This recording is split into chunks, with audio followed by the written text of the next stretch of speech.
All right, here we go. Okay, so I'm so delighted to be here. My name is Dan Garcia. I'm going to talk about how we're trying to achieve CS for all, this wonderful new movement through our course we've invented called The Beauty and Joy of Computing. The logo tries to capture the spirit of the course. It's really fun. It's hard fun, as some more Packer talks about. So let's jump right in to the course.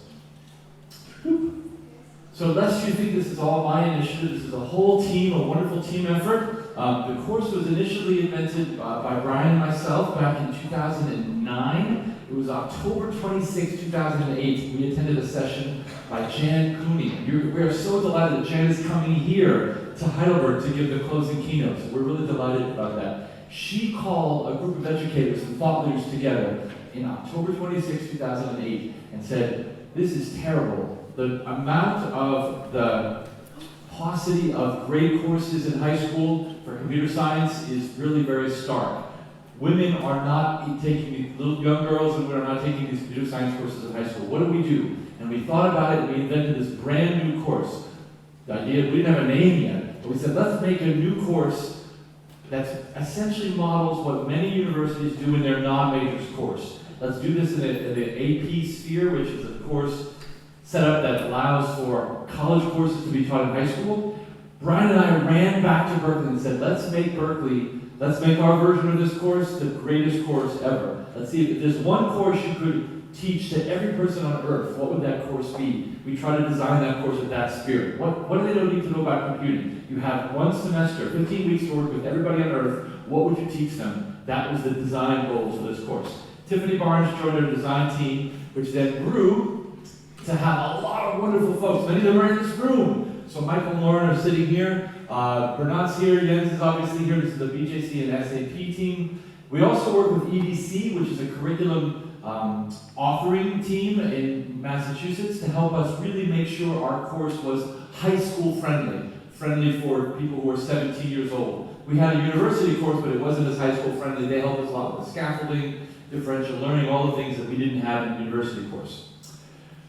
So let's go back in time. We're back now in 2012. This is the number of students taking these college-level courses called AP, or Advanced Placement Courses, in high school in the United States. Notice most of their budget being paid for by history, English, and science, about $1 million-ish, $750,000 ish. You go all the way down, you see computer science. Okay? And this is computer science A. It's a course in Java, just about the syntax of Java. What does Java print here? I mean, it's so not inspiring. And if you look at this, so not only are they really small, it's not reaching a ton of folks, it's about 20%, but it set the record. It set the record for the most gender-skewed course in the history of the College Board. Okay? 15% young women. Unbelievable gender skew. And even so, it's not even reaching students of color. Students who are underrepresented in our field, which in the United States is Latino, African American, and American Indian. So we're not reaching those students, we're not reaching young girls. It's a terrible course, I think, as the introduction to programming. And that's what we had. So that was the design space. What can we do to fix this? So here's the idea. Let's make a new course. Computer Science Principles. The principles of computer science, modeling what you would do in a non-majors course in college. Kind of a course that isn't about preparing the next generation of developers, but about sharing the wonder and joy of what computing can do for other fields. So here's the idea. We partnered with the College Board to share this, and they were able to very quickly take CS Principles and grow it all around the country. I don't know if you know, but in the United States we have 50 different states, and each state gets to determine the rules for what's allowed in that state. So if we were to try to do something without the College Board, we would have 50 different conversations. Please bring computer science to your state. Please, I mean, it's ridiculous, and half of them would say no. But by going with them, it was a delivery mechanism. It's like that's the wind that carried the seeds into all the states instantaneously. So let me show you a video what the course is about, and we'll give you the subsets. Can we lower the lights? Is it possible to lower the lights in the room for the video just to get a little better? Let me see if there's a way to do it. I didn't. Okay, maybe on the side. Here we go.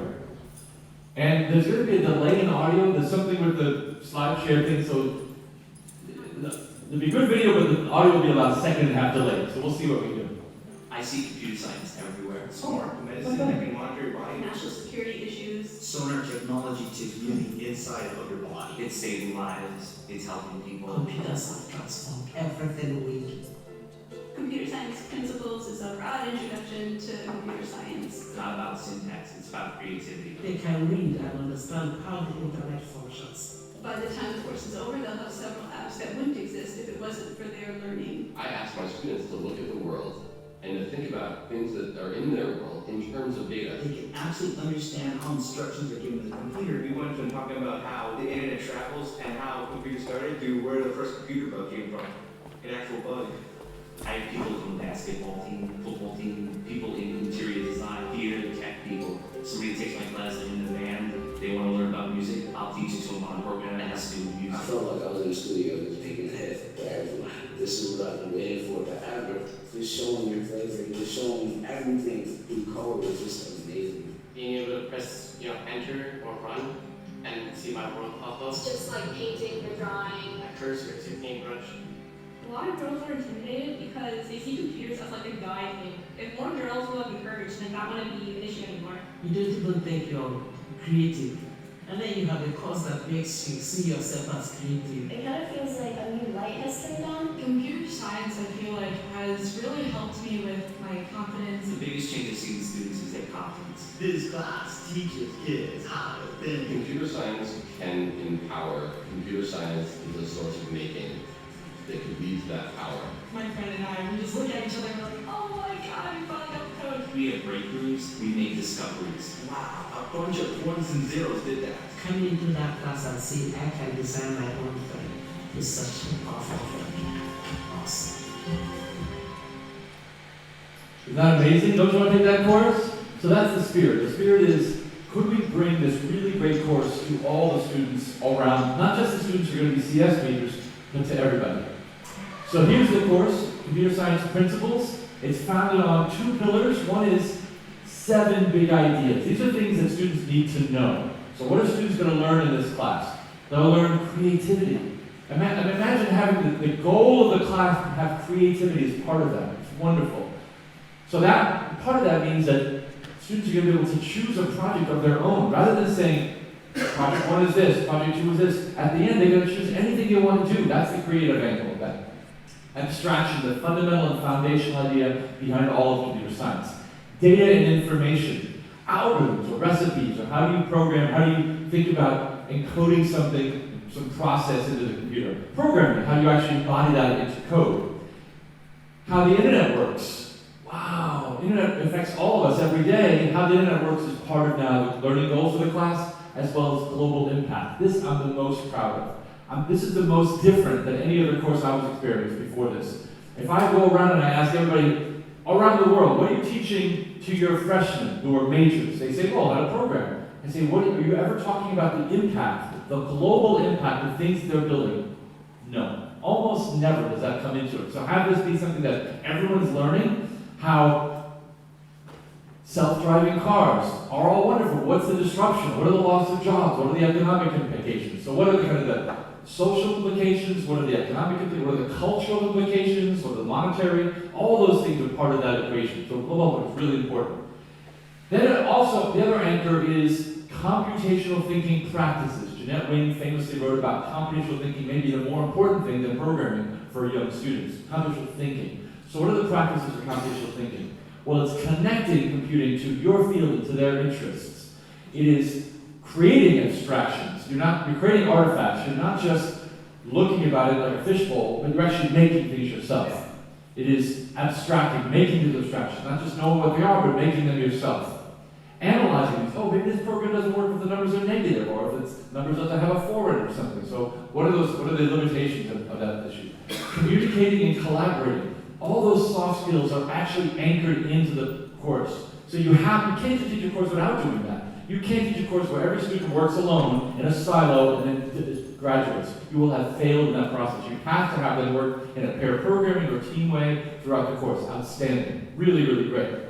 So, what I didn't tell you is that they were not prescriptive. They didn't tell you, I'll go back one, they didn't tell you what language to use. They were language agnostic. You could choose any language you wanted to teach it. So that framework was like the skeleton. And then to choose a particular curriculum, you would put the meat around the skeleton. Like you hang things on your tree to actually flesh it out for that. So there was like a framework. So we went back to Berkeley and we said, let's build this greatest course ever that's part of that framework, that adheres, that is endorsed by that framework.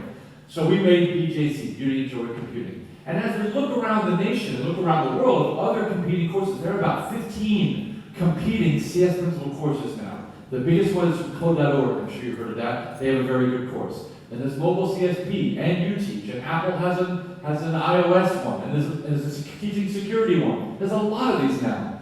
What makes us special?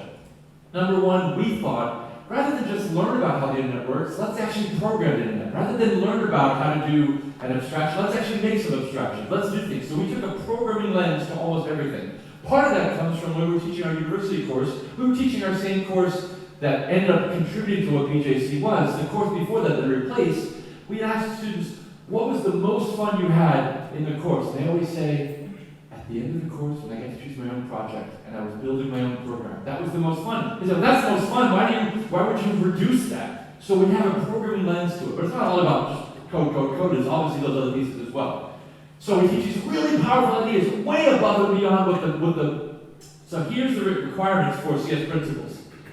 We are teaching this larger layer. It's much above what their small requirements are, how to learn how to do a loop and how to do simple tracing of code. We're teaching recursion. No one else, by the way, of the 15 other courses, no one teaches recursion. Only we do. Nobody else that I know of teaches functions as data. We do. Nobody else is teaching concurrency. We do. So we're adding these layers way above beyond any other competing CS Principles course. So we really are adding some real computer science into this course. We use a beautiful graphical language, as you know. Snap will talk about that in a second. And we also spend quite a bit of time talking about the social implications of computing. That's the global impact. You have to do that. The angle we already had a course called the social implications. So we took a lot of the things from that course and brought them over. We also use this outstanding book called Blown to Bits. This is a book written by Hal Abelson and team, and it's really wonderful. It tells us how things are very different when things go digital.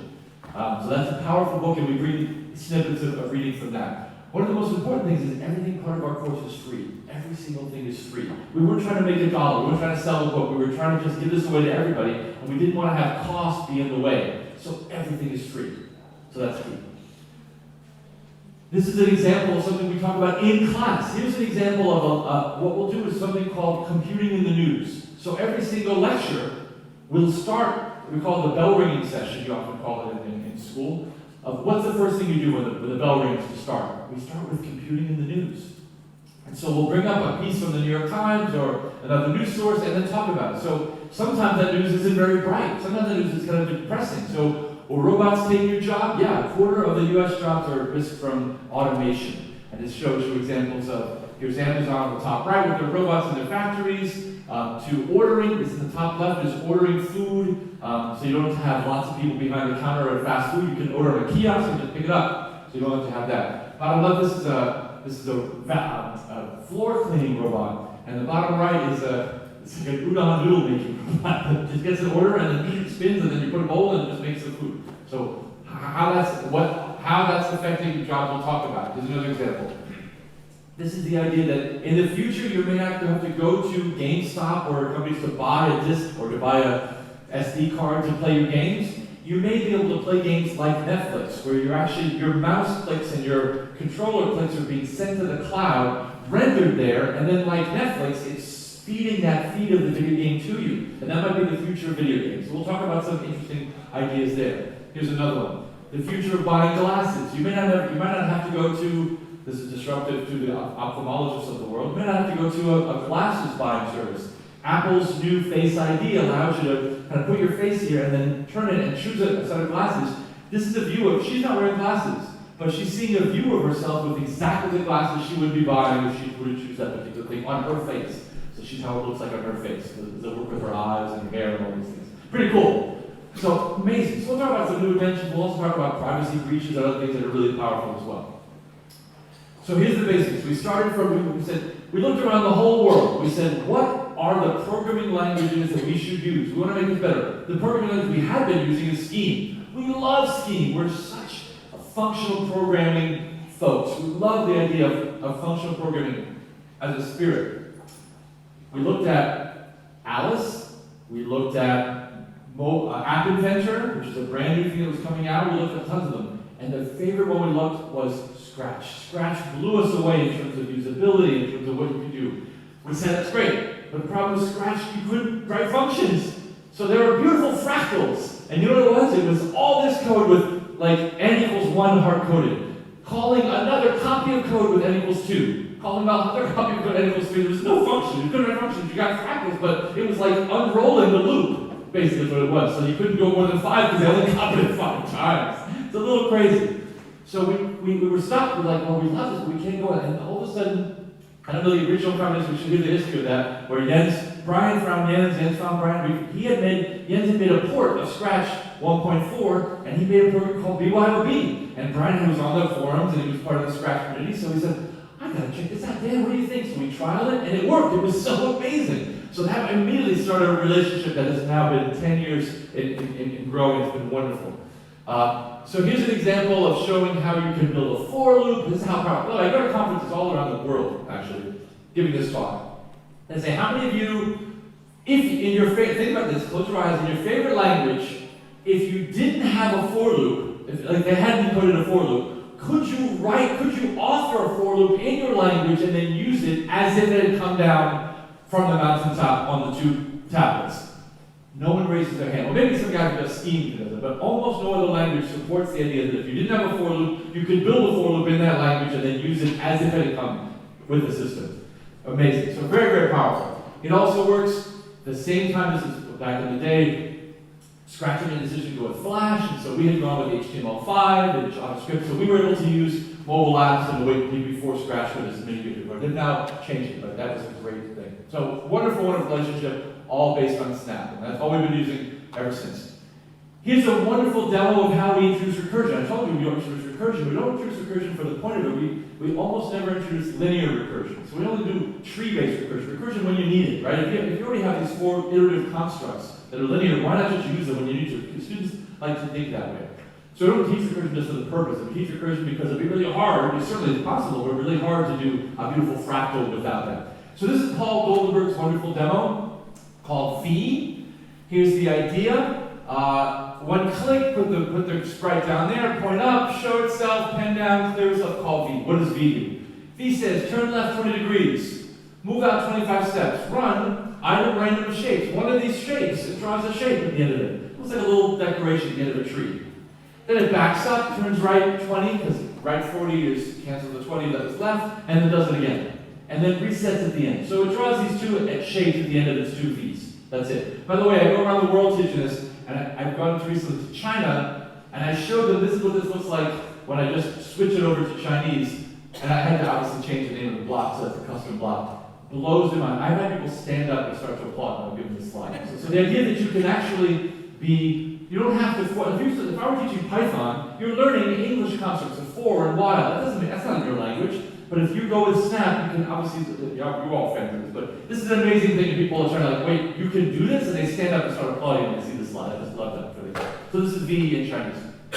Okay, so we're back to this. When I run it, what happens? So you can run this. This is exciting for about 5 seconds. Because you know what's going to happen. You push it and randomly it gives you a left, there's a triangle, on the right it's a square. And you run it again, you're like, oh, one more time. Oh, it changed. Now it's a green triangle, and it's a right, it's a blue circle. Okay, again, about 5 seconds you're less interested. Here's the question. What happens if in the list of shapes you add V, itself? What happens now? So this is where it gets interesting. And by the way, when we do this in workshops, we actually stop and pause, and we ask people to predict what you might see if you clicked the green flag. So you everybody writes something, and they gotta be sure 2 or 1. They do this. Let's try it together. Here we go. 1, 2, 3. Oh, it's the same one. Because that time it didn't happen to choose V. Let's try it again. By the way, this is one of the best demos. I've been kind of in slide mode, but when I do class, this is a lecture from class. It's the most fun Because you do this, and when you get something amazing, the whole class goes, at once. You get this, and you want to have it live. You want to not have 1,000 people in the lab doing it. It's like to do a joke. You want to enjoy the joke at the same time. So this is the moment. All right, let's try it one more time. Here we go. 1, 2, 3. Oh, look at that. So it went left, and it shows V. So then split again. Well, let's try it one more time. Here we go. That's beautiful. And what's beautiful about it, it's not just that the output is Beauty and Joy Computing, was the name of the course. We think it's not just the output that's beautiful, but the code itself, this idea, this elegant idea of the recursion. We didn't change the code, we just changed the list of things that V could call. And now V can call V, and there's a possible loop. People always ask, does this go forever? I say, well, if I flipped a coin, can I always have heads forever? They said, yeah. So what's the chance? They say 0. That's the chance it's going forever. So it works out nicely. People often ask why do you have 2 V's? Well, it just makes it bushier. It's a little bit more interesting trees you can get on average. Okay? We do a couple more times, and you get a couple different V trees. Okay? So that's kind of big idea part 1. And students get it. Students are drawing fractals, and they love it. So people who say it can't be done, I love people who say you can't do it. You can't teach non-majors recursion in high school. 15-year-old kids, yes. They are making fractals, they're making drawings beautiful, and they're engaged, and they want more, and they're making this. We don't have contests, we have celebrations. So we have celebrations of the prettiest fractal you can draw, that kind of thing. It's great. All right.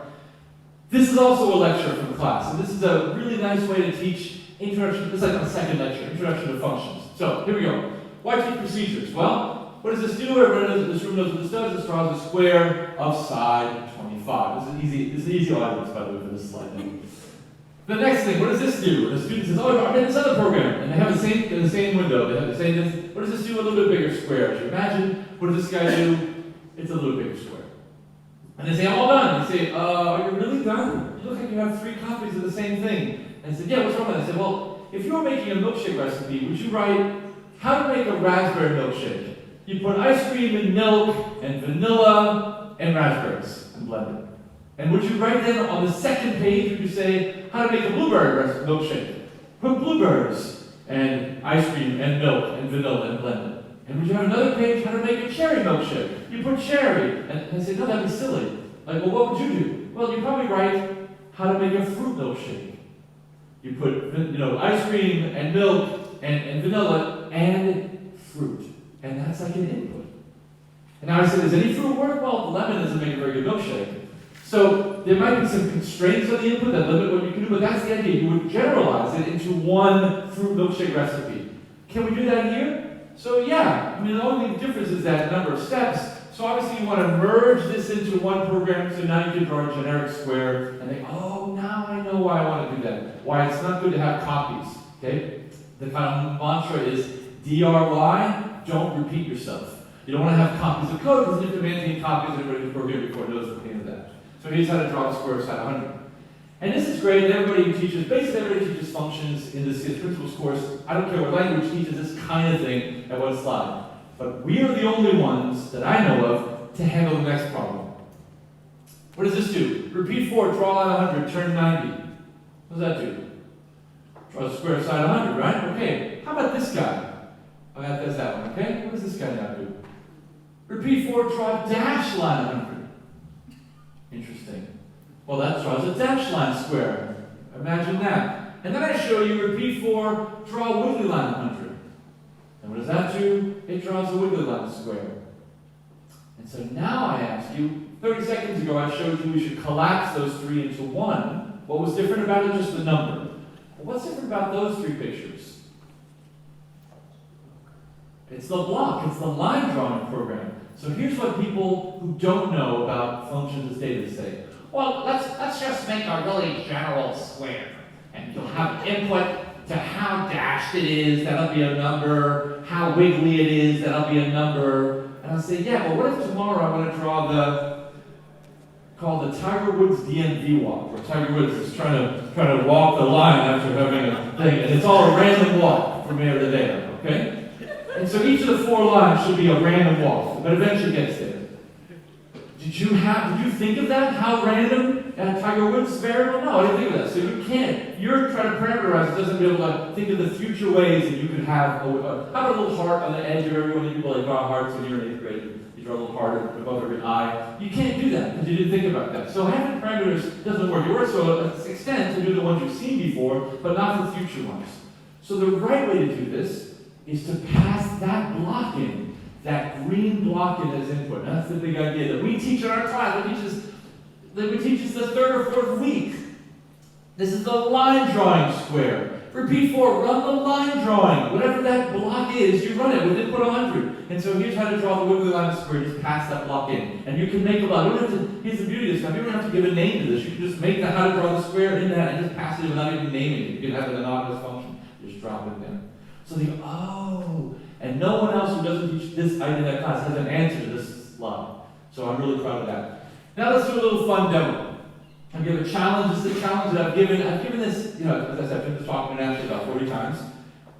People don't know how to do this. I'll show you the problem. I want to double all your salaries. Whatever how much you're making, double. Okay? So here's a list of salaries, 1, 7, and 12. The input is that list. I want to write something that has double salaries, takes that list, and returns a new list. Doesn't modify the original. A lot of people write code that modifies the original one. No, returns a new list in which everything has been doubled. Okay? And I say, ready? Work in teams, go. I'll cut it short here because I'm sure you know how to do this, but most people do the following. So what I typically do is I have everyone do it, and they work in teams, and then I say, don't write your name on your paper, hand the paper in. And so I'll go, it's really fun, so I'll go around collecting the paper, thank you, very nice, yeah, very, thank you, very nice, I take them all, and then I go to the front, and then I lay them out for the patterns that I see. Okay? Here's the patterns I usually see. Can we turn the lights? I'll be a little short. Can we turn the lights down before for the video? Is that okay? It's a little bit better for the contrast. Thank you for that. Maybe we'll do it for the video. So what most people do is following. They have a for loop, right? Let's start. How we do this in Snap? You make a new variable called double salaries. You initialize it to list, and it makes them perfect. That's great. Yeah. And now what do? You index through each of those elements of the list. You grab the item for item index for salaries. You call this. Let me give you a free double function. Basically takes a number and doubles it. That's easy. So you add that to double salaries, and you keep doing this for all the elements for items on the list. So for 3 times we'll do this, and let's see if it works. Here we go, and yes, it worked. Woo! Okay. Most people who come from a C Java language do that. Almost everybody does that I've seen. Some people who come maybe from Python use for each. And the advantage of for each is nice because you don't have to have this index variable. That was a little annoying. So for each handles that for you. I just love it. So now it almost reads like English. It's really beautiful. It's like English. You have double salaries, make an initial list. For each salaries, add that double salaries, and report that. And does that work? Awesome. And I then say, can we do any better? And I remember where I was to the day. It was summer of 2004. I was in Kane, New Jersey, and some teacher raised their hand, kind of a smart aleck teacher. He's like, "You can do it in 2." Just kidding. You can do it in 2 lines. I said, hey, it's 5 lines. 1, 2, 3, 4, 5. Can you do better than 5 lines? I said, can you do it in 2? Just kidding. And I pretended to be mad. One of my best acting, I was an actor. So I walked over, I said, really? What if I pretend that you were a student? I don't know. I said, really? 2 lines? No, I'm just kidding. I didn't mean it. Why did you say just kidding? Okay? And they said, it can't be done in fewer than 5. Look at these things. You have to do each of these steps. You have to set it up, go through. I said, it can't be done in fewer than 5 lines. I said, oh, really? So we thought about it. Can you do better? And they said, no, you can't do better. Folks, 1 line. And if you've seen map, and you know this is the warmest community for this, you know this particular thing comes from default Snap. We don't do import tools anymore to get map part out of the box. I've given that lecture, the last 5 minutes, to faculty. It was 26 faculty in China, and 25 of them have never seen that idea. 25 of them have never seen the idea that functions can be data. That if you live in a beautiful functional world, map, somebody else wrote map, or you could rewrite map if you wanted to. The idea was somebody else wrote map. The idea of abstractions, I'm hiding the abstraction of the process. So what does map do? Map takes whatever function you give it and applies it to every element of the list, returning a new list with that function applied to every element. That's exactly what I wanted. So what I often have done, by the way, to motivate this is a different slide deck, is I'll say, okay, let's show me your code back. Let's go here. Show me your code. Okay, now I'm going to ask you to do triple. And they write the same code. Then I say, okay, how about quadruple? And then they get smart and they go, ooh, I'll put the multiplier in as the argument. And then I say, well, how about plus 1? They go, plus 1. Okay, well, how about I have the multiplier and add 1? That's it. How about square? They go, and they eventually, I'm making them think about math. I'm making them think about eventually, what do you want to do in general? Take any kind of function and do that to every element. So I'm kind of motivating this. On another slide, I got to motivate this, how to do this. So the point is, this is in one line. If you're a Python person, this is now part of list comprehension. This is how everyone starts to think about it. It's more Pythonic, it's beautiful, and it's really elegant. And it comes from the principle, the spirit of a functional way of thinking. So when we teach BJC, it's all about a functional, beautiful, elegant. It's not about set A to B, set C to B plus 5, set D to B. Like, that's a state, and it's really hard. this is what they do, by the way, in almost all the APCSA or Java exam questions. Someone did analysis, and they found that 70% of the questions were code tracing. It's literally a loop, and you gotta write the table on what other variables I have. Well, there's an input, and there's some 3 local variables, and I'm just crossing them up, and it's crazy. Trying to debug a complicated sequential imperative style code is hard. This is so elegant. It's about nested, composed, large composition of beautiful blocks, one which calls another, which calls another, which calls another. Elegant, beautiful way of thinking. It's a way of thinking, and this is the BJC spirit. It's about a functional, beautiful way of thinking, not about mired in and this is what Jens and I talked about, that most people who are learning to program in that way are slogging with the pigs. You're there, and you've got errors, and there's a state, and you're modifying state. But if you think in a functional way, where all your data is immutable, you're just flying above. Like you're a bird flying above all the pigs, and they're in the sewer, and they're dirty, and they're getting errors, and you're just flying above. And it's just beautiful. What you can build with this is just really elegant. So, how do I do? So that's the course.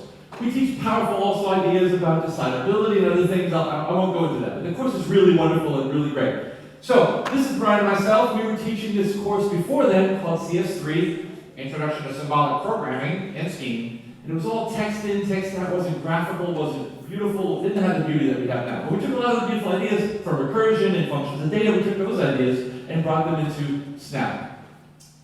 We think of Snap being the kind of love child of Scheme and Scratch, is the kind of idea.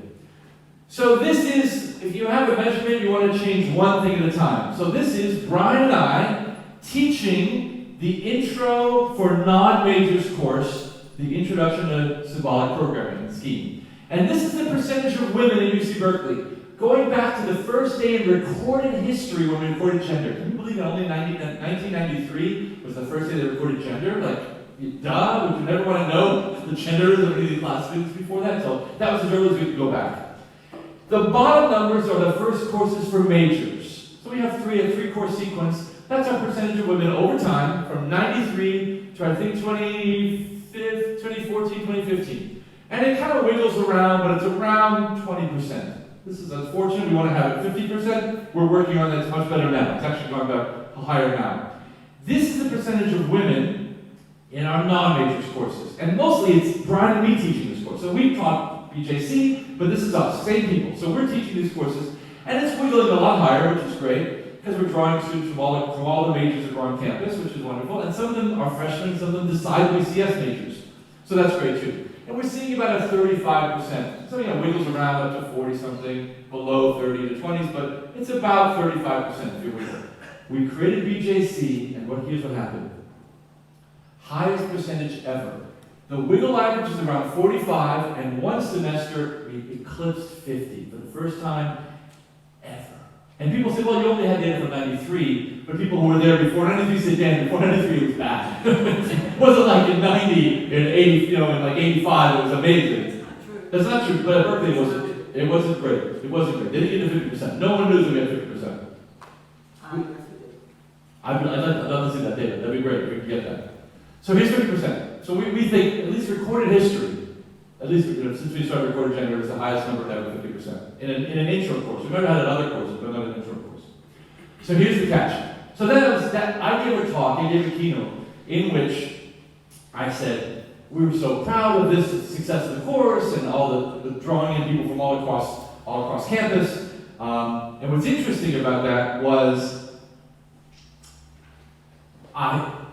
you have social media folks in the room, they're tweeting, and what you're saying, they're tweeting everything. And so I said it's the highest percentage and any course, an intro course in Berkeley history. And the person tweeted, Berkeley at 50% computer science, 50% are women, gender neutral, gender equal in computer science. They didn't say course. So it looked like they were implying the whole degree, like everybody, like the whole department was that, not just a course. They implied the whole thing by the tweet, not just kind of omitting one of the words. My phone started to ring. And one of the things I'm getting phone calls from the press. Tell me more about the fact that Berkeley is now 50%. I said, didn't say that. I never said that. I said, what course? They said, oh, well, I guess I'm fun. Tell me about your course. And we had these conversations just about the course after they got there. So then I looked at the data. In spring 18, we were at 65%.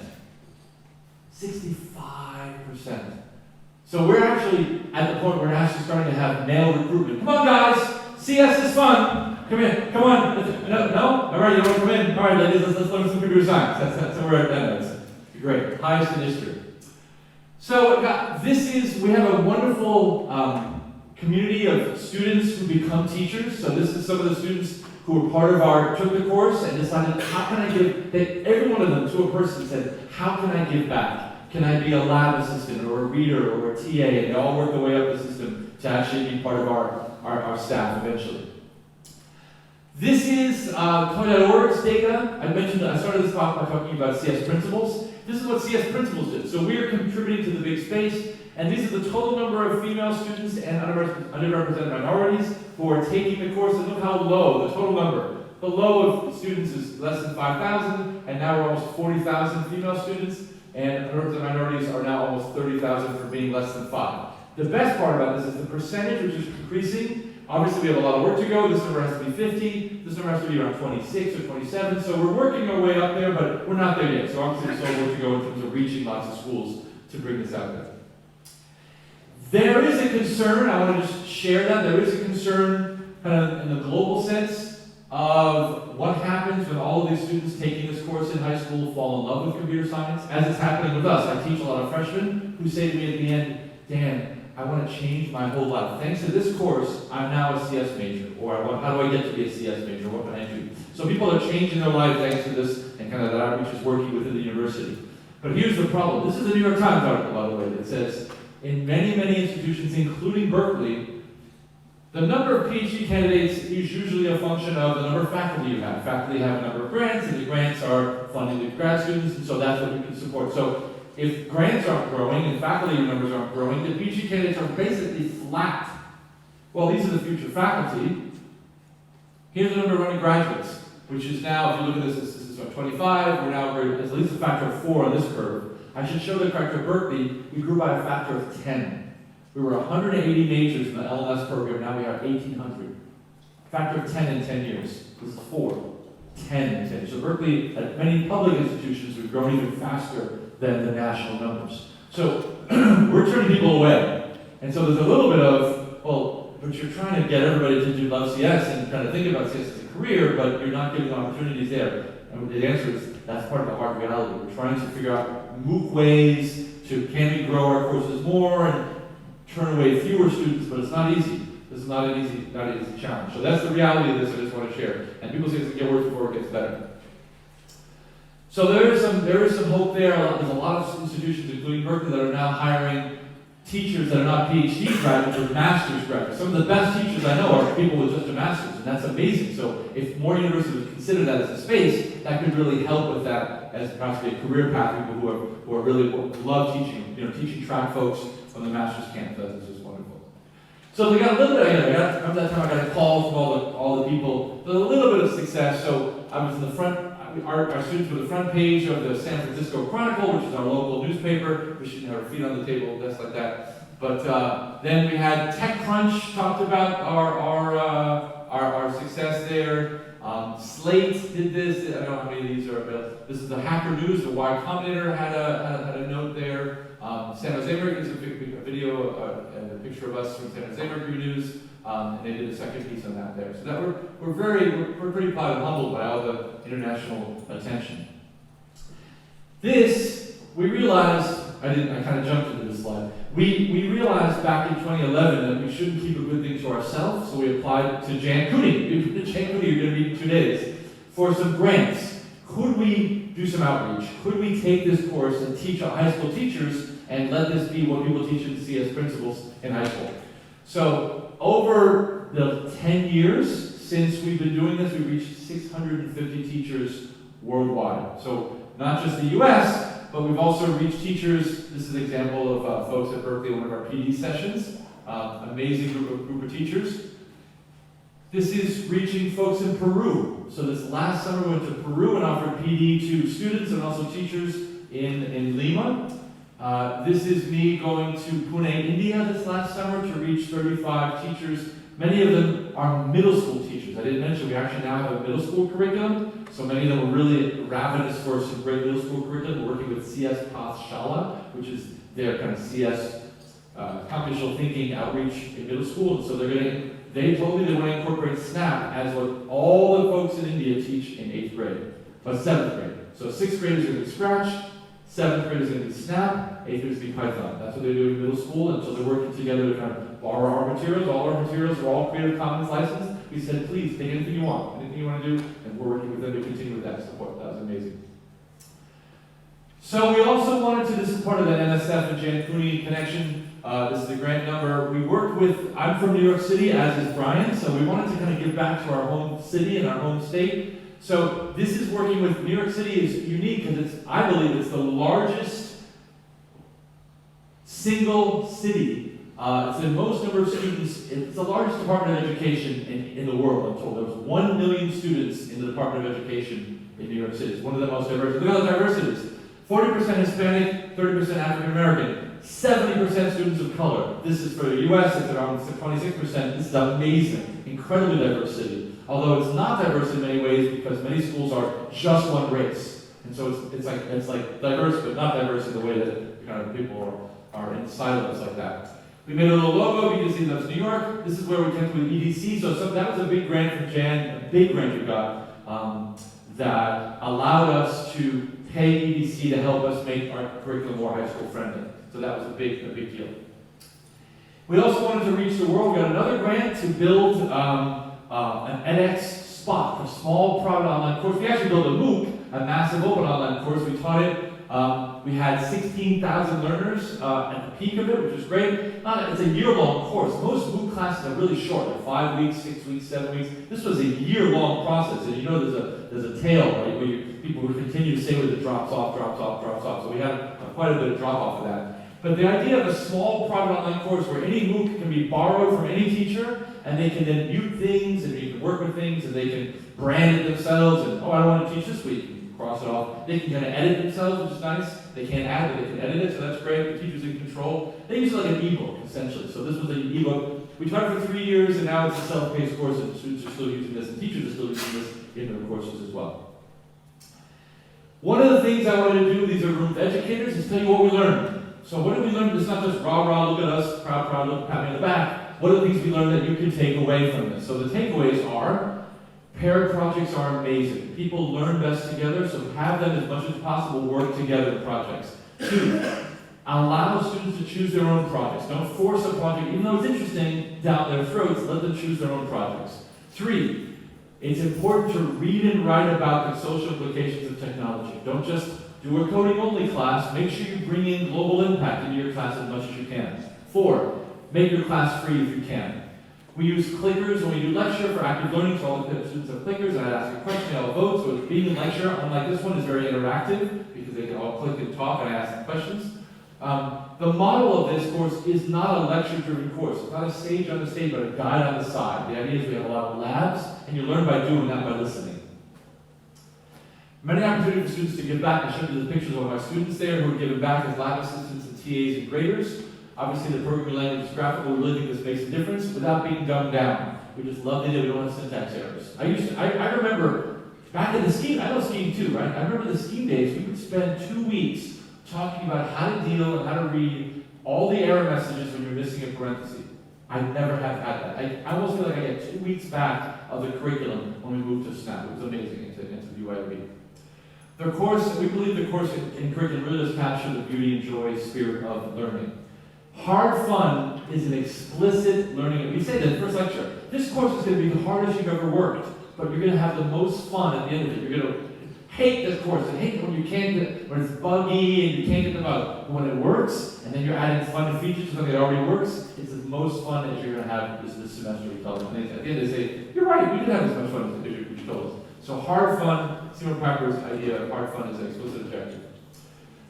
The lessons learned, and this is kind of the stepping back really fast lesson, so that was lower down, is a little higher up. Graphical languages, lower beginner frustration. We love graphical language, we're huge fans of Scratch and Snap for beginning students. You can teach powerful CI. They said it couldn't be done. You can't teach recursion, you can do it. You can't teach concurrency, you can do it. You can't teach functions data, you can do it if you do it right and you scaffold it the right way. A functional approach. Consider a functional approach. I'm going to teach you talking to the choir, but consider a functional approach. Those of you who aren't, think about a functional approach. Bring computing in the news to every course to ground it, yet have computing in the news, and celebrate their diversity. Don't make your first courses be leader courses. Bring everybody in as much as you can. We've never turned, in 10 years, we have never turned a student away from my course. The department has turned people away from other courses, but not my course, not the intro courses. No one ever has been turned away in 10 years. So, in summary, BJC and CS Principles and SNAP has been transformational in many lives of many folks affected. Teachers, myself, students, people whose lives have been affected, all the learners of the edX course as well. We BJC and SNAP in some sense, stand on the shoulders of giants. Who are the giants? The CS Principles framework is really, really good. It really does anchor the powerful ideas you want to learn in kind of a CS0 course in high school, and we're just basically fleshing it out with some ways to do that. Scratch is an amazing language, and we're thankful for Scratch for letting us build off of that for the initial versions of BYOB and SNAP. Blown to Bits is an amazing book. I couldn't write that book, but we use that, we reference that as a great resource, and it's free as a PDF you can get. Our summer PD, we've reached 650 teachers, and the future is so bright, we have to wear shades. Thank you so much, folks. My name is Dan Garcia.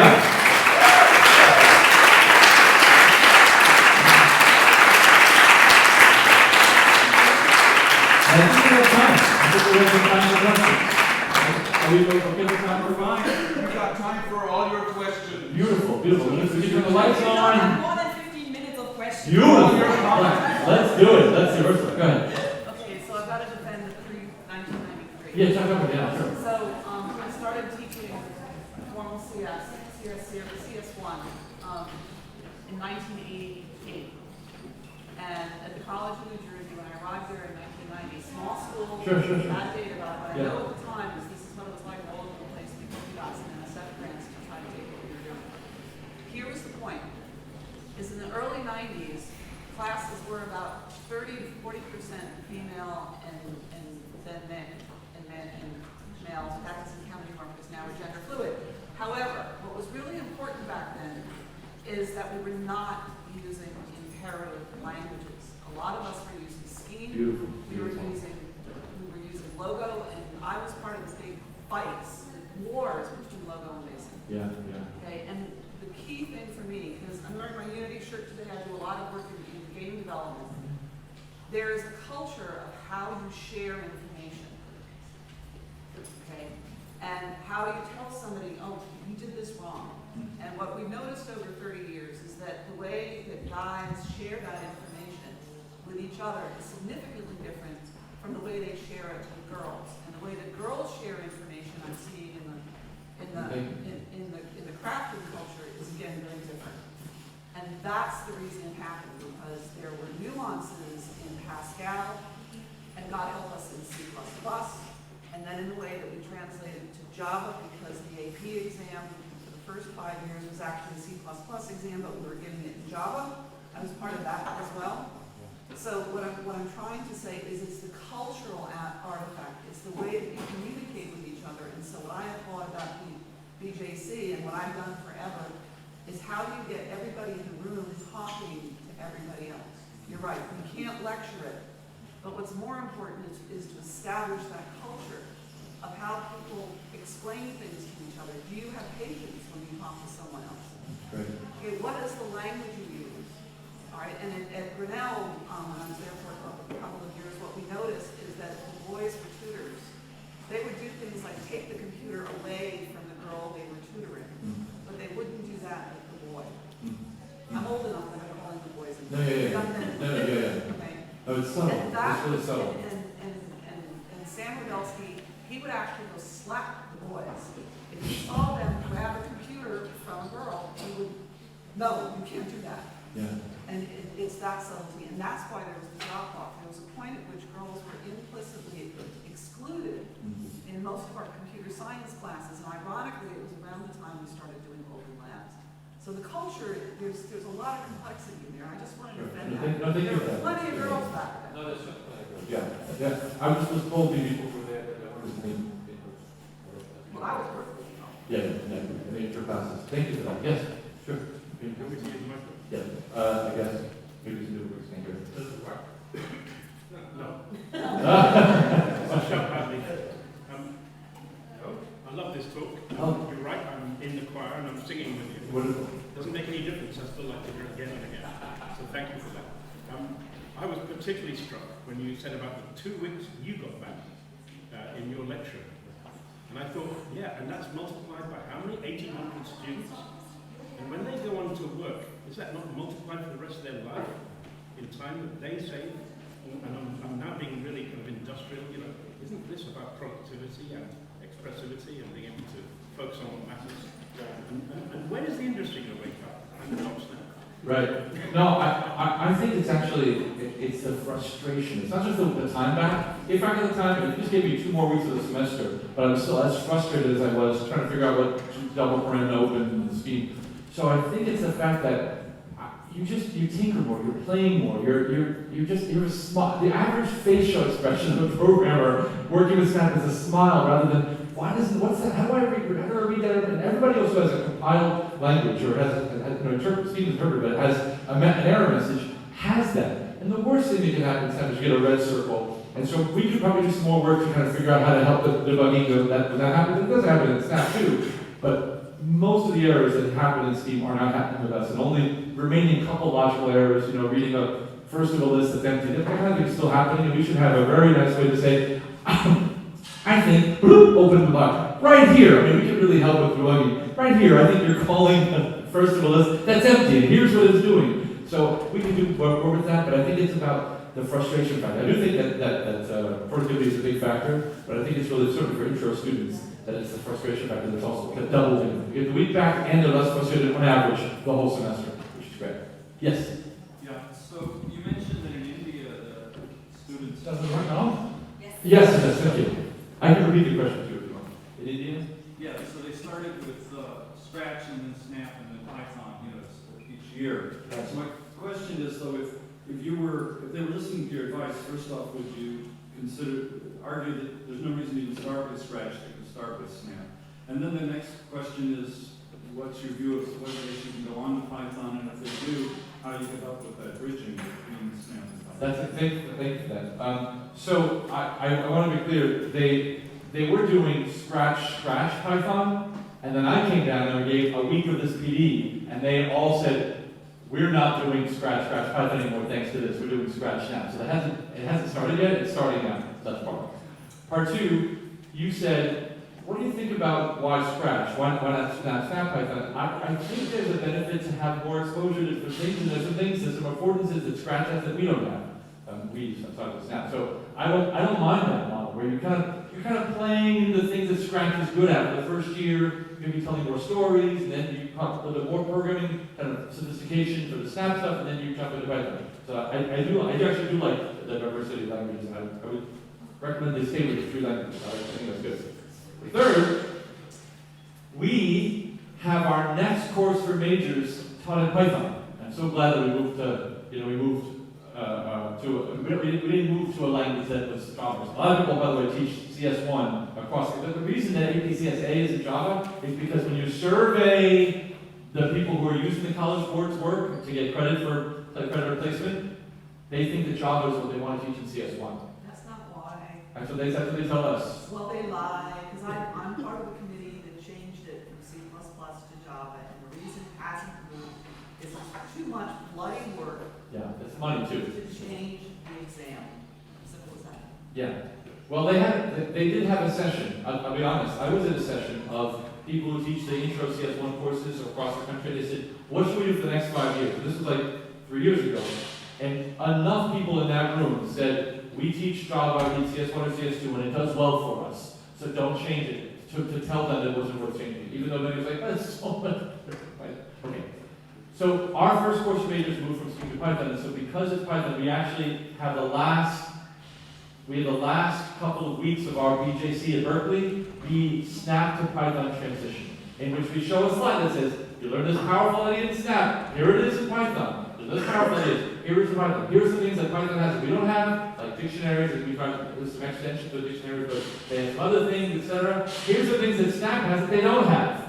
And so we kind of do both. There's a little bit of benefit to having this experience. But we have about 3 weeks of transition for that, so those resources are free and we can share them if you wanted to. Yes? So why not move to a completely different language in which you can teach different paradigms?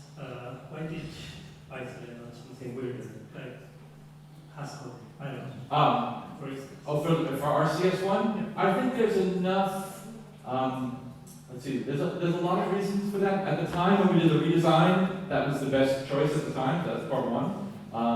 Part two, there's a ton of developers out there who have found it really, for small little pieces, for the data science folks teach in Python. So these are people not the BCS teachers, but the data science. So there's a lot that just by virtue of a ton of libraries out there. So there's a lot of argument for Python being a nice, easy way to do it.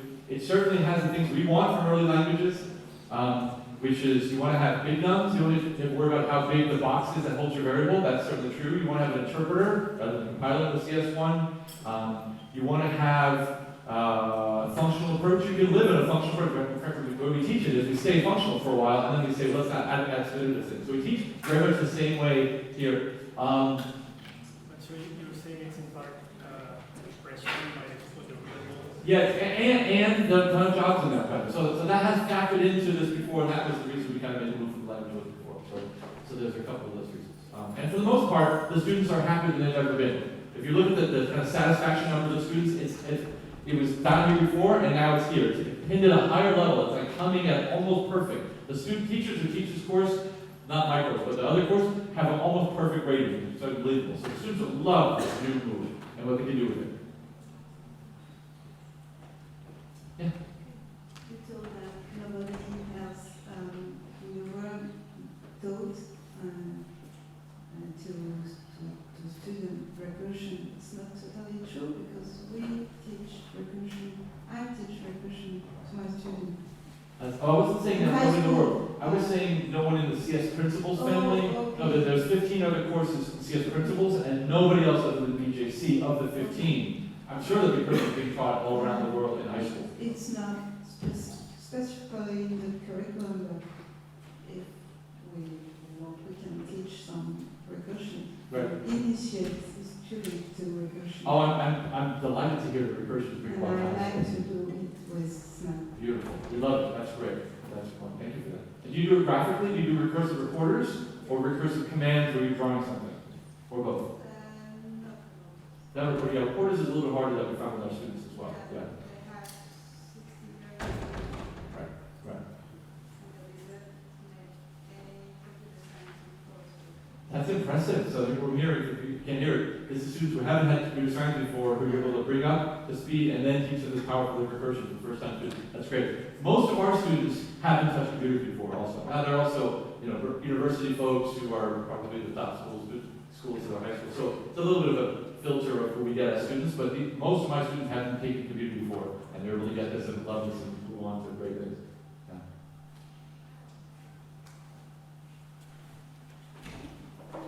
Sure. What's missing in Snap? Oh, wow. That's a panel on that. Yeah. No, I have the mic, so that's a great, I'll share.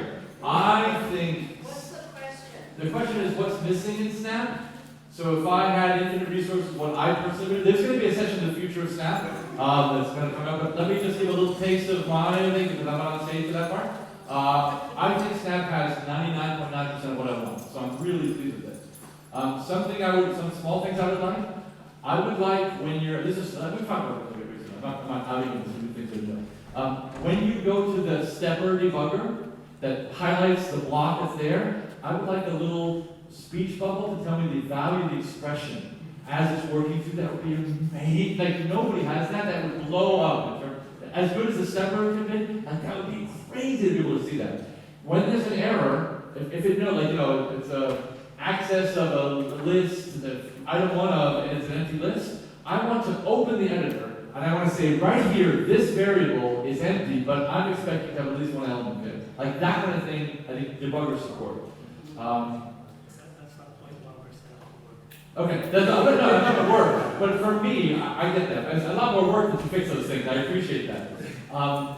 I would love the ability as an educator to hide blocks more easily. Just an easier way to kind of have an overall to say this project, you're going to hide. I know you can one by one or hide a whole group. I would say to load a template and have the tabs go away and just say you need 4 blocks of the, and so nothing's there but 4 blocks. And make that really easy to do as an authorer, to say, pick that project, 4 blocks, make a little comment that says, make a square, and I give you 4 blocks. And that's all you have. I think that would be outstanding in terms of that. More things. This is so fun. I get to share my list.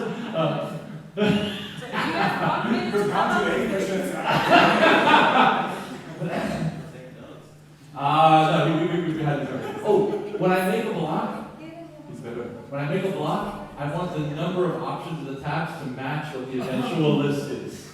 That's all. That's my little thing. So if I have variables or other, I want to have variables other lists be on the top left tab. That's my side. Okay, then go ahead. I'm cheating here by having 2 questions. Oh, yeah. But the first thing is you didn't answer my first question. Oh, I'm so sorry. No, sorry. You should forgive me. Your answer was still satisfactory. But there was a very pointed thing about industry adoption. So I'd ask the same question slightly differently, which is, what problems do you have in your own life which you want to program? This is something I do all the time. Snap is my first choice in the case. Yeah. What problems do you have that you want to solve with a programming language that you can't with Snap at the moment that you'd like to be able to?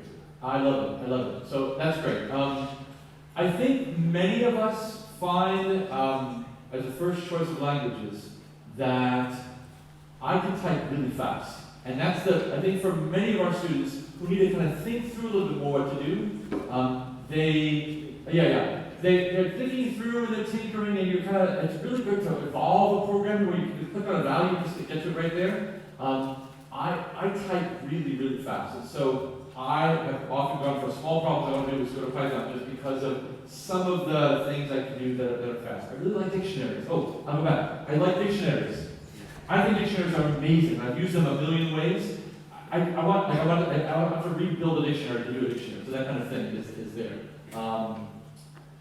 But there are, I've spent the last year building a middle school curriculum for BJC. I didn't really talk about that, but taking this and bringing it down to middle school, and we're going to very soon release it for people who want to play with it worldwide. It's just basically a series of exercises, like worksheets, just all the worksheets and some videos.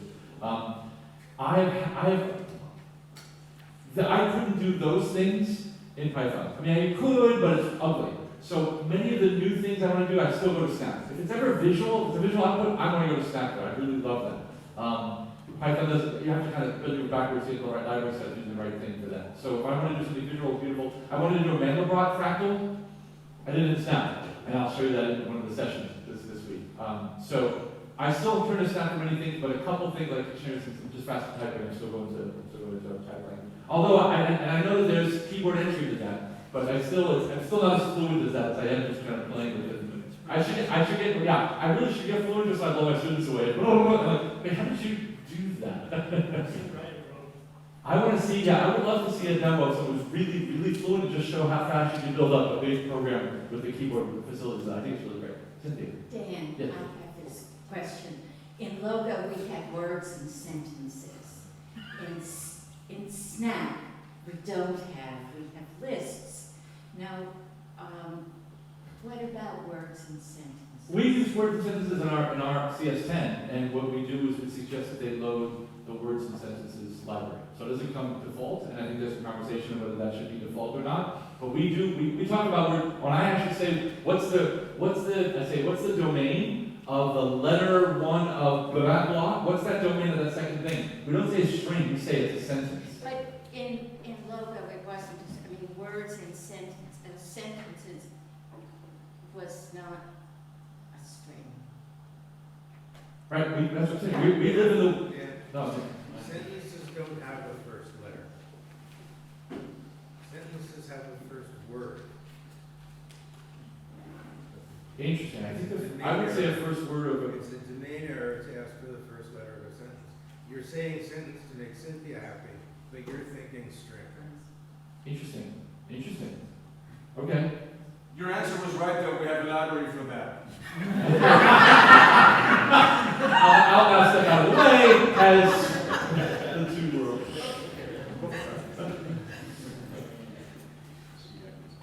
Oh, yeah. And if Dan Garcia makes that mistake, this is why it's important to actually have the abstraction in the language and not just be able to build a library. If you say letter one of a sentence, you should get a red fuzzy thing. So add that into the library. Sorry? Add that into the library. So it gives you a library if you ask for the first letter in a sentence. First of a sentence is a word. Right, the first of a sentence is a word, but the letter one of the sentence should be able to process through a sentence. I feel. First of first would be a letter. I don't want to make Snap have more error messages. I would rather it be more gentle. And so I think that many people, if you were a vote, to have letter one be an error, letter one of a sentence be an error, or letter one, the default one, letter one of with a sentence be a letter of. You're teaching people to think strings. If I say, from now on, I'm going to call strings costumes, and I say, letter one of a costume gives me the first letter. That doesn't make any sense. That doesn't make any sense. Okay, guys.